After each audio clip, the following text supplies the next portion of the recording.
Hello everyone, this is Maris and welcome to my channel. Another day for a mini vlog, and today I will demonstrate to you my luggage. So how to pack my luggage.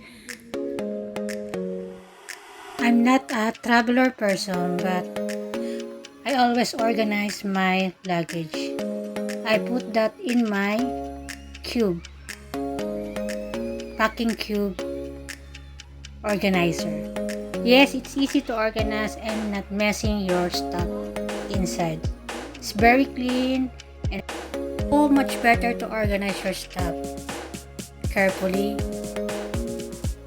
for easy access.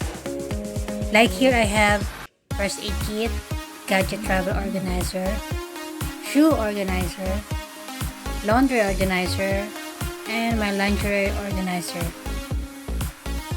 And that's all. Thank you for watching. Till next time.